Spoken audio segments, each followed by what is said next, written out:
ఎక్కడ నీకు తాళిబొట్టు? తెచ్చుకున్నాను. దేనికి దేనికి దేనికి తెచ్చుకున్నావు?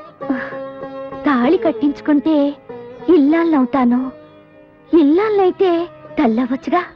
ఎవరితోనే? ఎవరితో కట్టించుకుంటావు? ఏమిటే ఎందుకు అప్పడాయి? చెప్పు. కాబోయే మొగుడి పేరు చెప్పకూడదంటగా. కాబోయే మొగుడా అంటే నా బావా? చంపేస్తా నా బావ జోలికొస్తే. బావ నా సొంతం, నా ఊపిరి, నా ఆయుష్, నా సర్వస్వం.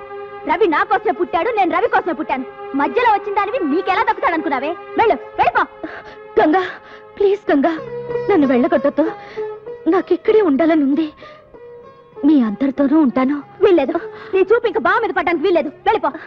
గంగా గంగా, కావాలంటే ముందు నువ్వు పెళ్లి చేసుకో, ఆ తర్వాత తూచు తూచు అనేసి నేను పెళ్లి చేసుకుంటాను, సరేనా? ఏమిటి ఇద్దరం చేసుకుందామా? ఏ దేశం నుంచి వచ్చావే నువ్వు? ఏ ధర్మం మాట్లాడుతున్నావు నువ్వు? నాకు తెలిసిన ధర్మం ఒకటే, రవిని పెళ్లి చేసుకోవాలి, ఒక బిడ్డకి తల్లిని కావాలి, అమ్మా అని పిలిపించుకోవాలి. నిన్ను అక్కని కూడా పిలుస్తాను. దొంగ మొహమా, అప్పుడే వరసలు కూడా కల్పిస్తున్నావా? నువ్వు మామూలు ఆడదానివి కాదే, నువ్వు మొండివైతే నేను జగమొండిని. నేను ఇలా బ్రతకనిస్తే బావ నాకు దక్కడు, నీ ప్రాణం తీస్తాను.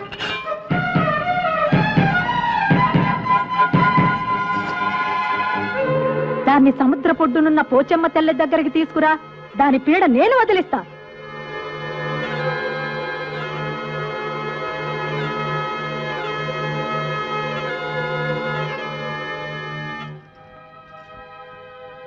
నమ్మేశావా? ఊరికి తమాషా చేశాను.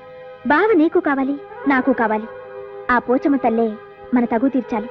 పోచమ్మ తల్లంటే సముద్రం ఒడ్డున కొలువున్న అమ్మ. బావ మన ఇద్దరిలో ఎవరికి దక్కాలో ఆ అమ్మే తెలుస్తుంది. వస్తావా? సరే.